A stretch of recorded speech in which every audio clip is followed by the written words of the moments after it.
Daniel chapter 14. King Astyages was gathered to his fathers, and Cyrus the Persian received his kingdom. Daniel lived with the king and was honored above all his friends. Now the Babylonians had an idol called Bel, and every day 12 great measures of fine flour, 40 sheep, and 6 firkins of wine were spent on it. The king honored it and went daily to worship it, but Daniel worshipped his own God. The king said to him, "Why do you worship Bel?" He said, "Because I may not honor idols made with hands, but only the living God, who has created the sky and the earth, and has sovereignty over all flesh." Then the king said to him, "Don't you think that Bel is a living God? Don't you see how much he eats and drinks every day?"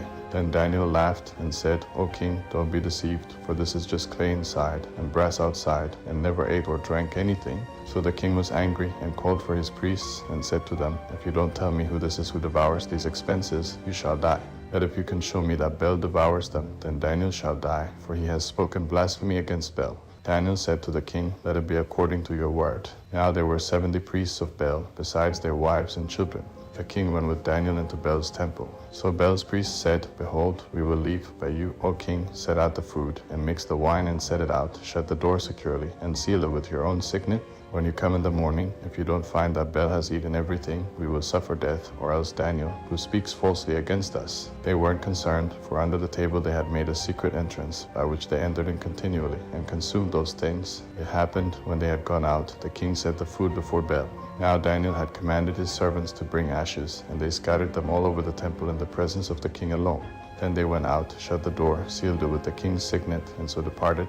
Now in the night the priests came with their wives and children, as they usually did, and ate and drank it all. In the morning the king arose, and Daniel with him. The king said, "Daniel, are the seals whole?"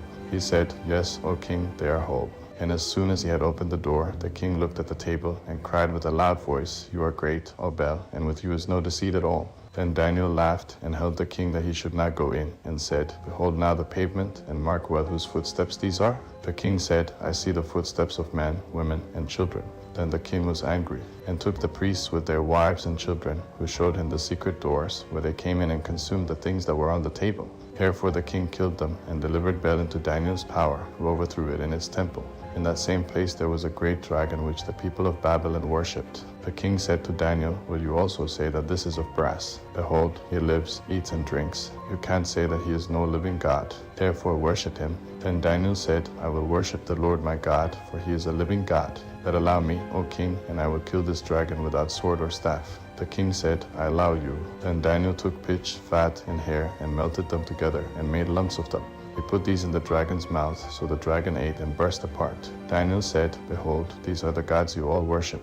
When the people of Babylon heard that, they took great indignation and conspired against the king, saying, "The king has become a Jew. He has pulled down Bel, slain the dragon, and put the priests to the sword." So they came to the king and said, "Deliver Daniel to us, or else we will destroy you and your house." Now when the king saw that they trapped him, being constrained, the king delivered Daniel to them. They cast him into the lion's den, where he was 6 days. There were 7 lions in the den, and they had been giving them 2 carcasses and 2 sheep every day, which then were not given to them, intending that they would devour Daniel. Now there was in Jewry the prophet Habakkuk, who had made stew, and had broken bread into a bowl.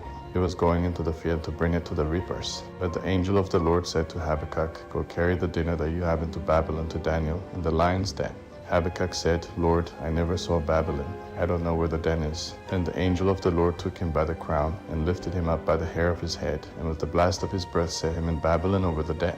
Habakkuk cried, saying, "O Daniel, Daniel, take the dinner which God has sent you." Daniel said, "You have remembered me, O God. You haven't forsaken those who love you." So Daniel arose and ate, and the angel of God set Habakkuk in his own place again immediately. On the 7th day, the king came to mourn for Daniel. When he came to the den, he looked in, and, behold, Daniel was sitting. Then the king cried with a loud voice, saying, "Great are you, O Lord, you God of Daniel, and there is none other beside you." So he drew him out, and cast those that were the cause of his destruction into the den, and they were devoured in a moment before his face.